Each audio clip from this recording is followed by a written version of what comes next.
Welcome into this edition of Seattle Seahawks Today, powered by Chat Sports. Tyler Schultz here with you. Thanks for joining us. Mike Macdonald addressed the media at the NFL Draft Scouting Combine this week.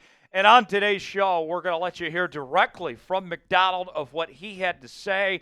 We'll react to it and give you our takeaways coming up on today's show. What's pretty notable as well about this is that this is the first ever scouting combine that Mike Macdonald has been to as a head coach. If you recall, last offseason, Mike Macdonald, after getting his staff assembled and a few other things, was playing catch-up, so he did not attend the scouting combine last year. It was just John Schneider and the front office staff. So pretty fascinating to see him go through this process as he experiences it for the first time as far as that goes. And one of the big things that he talked about was DK Metcalf and getting DK Metcalf more involved in this offensive system in 2025. DK Metcalf had a decent season this past year, but it didn't quite meet expectations. And it wasn't all necessarily DK Metcalf's fault by any stretch of the imagination. Now with a new offensive staff in place, and this is amid all the rumblings that we've heard from really outside the organization about a potential DK Metcalf trade, as the Seahawks organization, from John Schneider to Mike Macdonald and company, have made it abundantly clear they want to keep DK around. They have plans to pay him and see him as a big piece of this future. And Mike Macdonald, talking about right now, has made it known that he has big plans, and this is going to be a big point of emphasis to have DK be a key piece to this offense, taking on an expanded role in 2025. Here's what he had to say. From my understanding, going into the Atlanta game, I think he was tops in the league in targets. I'm not sure where the numbers were, but it's that trend of focus we've got on the offense that we're shooting for. And then to Jackson's credit, in DK not being 100% throughout the second, third quarter of the season, it speaks to Jackson's development. But we want to get the ball to DK. We want to make sure that he's a focal point of our offense for sure. So with that said, sounds pretty clear from Mike Macdonald. He's being straightforward here that they want more out of DK. They want him to be a focal point, and the way they're going to do so, pretty simply, get him more targets in this offense. DK isn't going anywhere. He plays a crucial role in this offense, and I have high hopes, to quote Panic at the Disco, for DK Metcalf going forward from here. I think there's every reason to believe that DK Metcalf's best football is still in front of him, folks. You look at the numbers of what he did last season. It was not a bad year, contrary to what the fake news will tell you. He came very close to having 1,000 yards. He was off to a great start and then just didn't look like his normal self when he ultimately returned from injury. I think DK's not going anywhere. I think that he is going to have a great role in Kubiak's new offense. I mean, you see what Klint was able to do with Justin Jefferson and among others here. Watch out for DK Metcalf. If you believe in DK Metcalf, here's what I need you to do. I need you to like today's video, let your voice be heard, and show some love for DK Metcalf. We're excited about him. I think he's going to get that extension. I think he's going to be here for a while, and he's going to go off and have a fantastic 2025. If you agree with me, hit that like button as we wrap up our like battle for the month of February with the Cowboys Report. And I'm happy to report that we have a slight lead in the final days on the Cowboys Report in our like battle. Let's finish strong, and let's get at least 1,000 likes on today's video for DK Metcalf. Do your part. Hit that like button. We'll continue here on today's show. Number 2 on takeaways of Mike Macdonald's press conference. He talked about the new assistant coaches on the offensive staff under new OC Klint Kubiak, and he sounded like he was very impressed with the guys that are being brought in to their respective roles. And Macdonald said the following: I thought it was important for Klint to be able to work with guys that he has a prior relationship with. Just having alignment on each side of the ball, having done it a couple times where you haven't had those relationships, I understand that sometimes it's difficult. And with this particular scheme, there's a lot of nuances that kind of take the test of time to iron out all the details. So it's not like we have to go back through steps 1 through whatever to get up and running. So I thought that was really important, but these guys are some of the best in the business too. So to be able to add great coaches to your staff, great experiences, different types of skill sets and thoughts and backgrounds, I thought was important as well. So I felt like it was a great mix. And I think that's a very important key that Mike Macdonald brings up here, is that you're not having to bring these guys in and teach them the offense for them to then teach the offense themselves. All of these guys are ready to go from the jump, knowing the system that's already in place.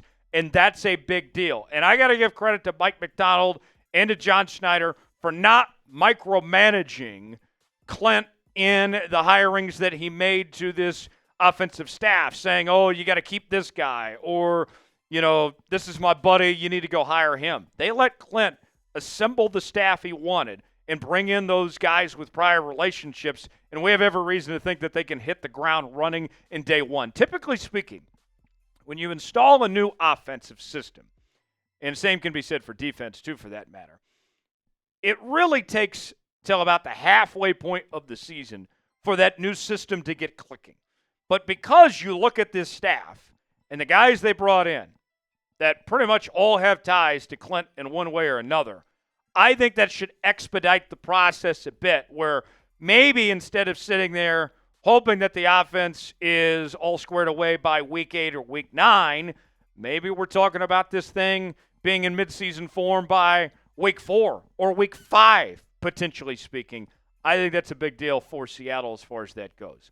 How would you grade Seattle's new offensive staff? What do you think of this group?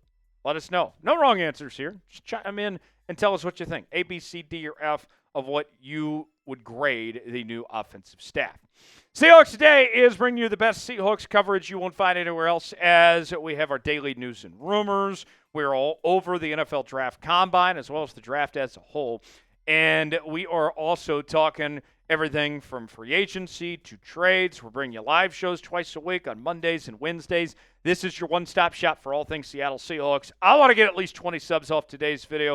If you're a diehard Hawks fan, you got to be subscribed. Subscribe now for free. YouTube.com/SeahawksTV. You'll be glad you did. Number 3, Macdonald talking about the defensive side of the ball and building this defensive line in his perfect image. What exactly does that look like for this Hawks team? They made dramatic improvements in 2024 to this group, and a position group that for years was the detriment of this Seattle team. But those days appear to be over, that they're headed in the right direction, and there could be more pieces coming along the way. Macdonald saying this: you do want guys that are going to affect the quarterback. Interior rushers do get there quicker than the edge guys on average, I would imagine. And it's harder to double team those guys with chips and things like that. You have to be more creative. Our 3 techniques are going to look a little different than a traditional 4-3 team. The skill sets we're looking at up front are going to be unique to our system. I think the blueprint that Seattle and other teams are going for at this point is to do what the Philadelphia Eagles did in the Super Bowl, where they controlled things up front, didn't send a single blitz on Patrick Mahomes, and that allowed for all sorts of creativity with their linebackers and their secondary, and I think everybody kind of wants to do that. And Mike Macdonald was asked about what the Eagles did, and he made it very clear that he was very fond of what Vic Fangio was able to come up with in that playoff run and in that Super Bowl, and I think that's what they're going to try to do. And you look at this group right now of what Seattle is bringing back in 2025. At the moment, Jaron Reed doesn't have a contract. I think Jaron Reed is coming back, but at least for now, here are your players under contract for next year on the defensive line: Leonard Williams, Byron Murphy, Roy Robertson-Harris, Mike Morris, Cameron Young, as well as Big Brandon as well in that list. I don't think Robertson-Harris is coming back. I do think that eventually he'll get released and you'll move some things around. But you got to feel really good about Byron Murphy. Solid rookie campaign. Leonard Williams has become one of the most important players of this defense. I think you need to bring back Jaron Reed, and then you need to go get some depth potentially in this draft. And we'll see if Mike Macdonald can find what he's looking for there. Speaking of Jarran Reed, will the Hawks re-sign Jarran Reed? You get two options here. You can type S for sign, P for pass. I think he's coming back. What do you guys think? Let us know. We have Seahawks hats on sale now for up to 50% off at chatsports.com/Seahawks hats. Got the flat bill version, the ball cap style, all sorts of different options. We're showing you several on your screen right now, and there's plenty of others that you can go see for yourself. One place to get them all. It's chatsports.com/Seahawks hats. We also have other Seahawks merchandise available as well at that same link. So once you're done with this video, go head over there, chatsports.com/Seahawks hats, and get your hats today. The link is in the comments and description of today's video. That's chatsports.com/Seahawks hats. Check them out. You'll be glad you did. All right, number 4. A lot of excitement from Mike Macdonald about this running back unit for Seattle. The three-headed monster with Kenneth Walker III, Zach Charbonnet, and Kenny McIntosh. Both of them, or all three of them rather, very young backs. And the thing that I keep harping on is that I think you need to run all three running backs into the ground. You need to maximize all of them on their rookie contracts, these cheap deals, run them into the ground, and then replace them later with even younger running backs and create the cycle, because there's no need to pay running backs in this league. We've seen how that goes. And Mike Macdonald, he's going to see a different type of rushing attack with Klint Kubiak as the new play caller. And what exactly that looks like, Macdonald gave us some perspective and said this. I like Ken and Zach's styles, that they complement one another. Ken has shown the ability to run wide zone really well too, so it's going to be fun to see how the reps shake out throughout the year and the roles we have for them. Klint has a great vision for all three running backs in this offense, and I'm excited to work with them when they come back. Big emphasis this year is going to be the wide zone run game. All right? And that's going to be, I think, something that bodes well for Kenneth Walker playing to his strengths and getting him back to his true form. Because Kenneth Walker was just not his normal self this past year, struggled to stay healthy. Obviously, the offensive line was a big part of the issues there, but you can see he had a career low in yards per carry, 3.7 yards per carry, 573 yards. He still got to the end zone 7 times this past year. I think Kenneth Walker is going to bounce back. But we did see Zach Charbonnet really emerge. And the thing that I liked about Zach Charbonnet that we saw in the second half of the year, particularly in that game against Arizona, was that he proved that he's capable of being a starting caliber back. That if something were to happen to Kenneth Walker, that Zach Charbonnet can get the job done. He can and will get the job done if the offensive line can do their part as well. And I think that if you're Seattle here, you're going to use both of them. I think they're both going to be effective in the receiving game as well. I'm excited about this renewed emphasis on this run game and the impact that these two could potentially bring. Better running back. Do you like K9 or do you like Charbonnet more? There was a lot of you towards the end of last year that were saying it's time to move on from Kenneth Walker and just roll with Zach Charbonnet. You still feel that way? What do you think, folks? Better running back. Let me know. Type K9 for Kenneth Walker. Type ZC for Zach Charbonnet.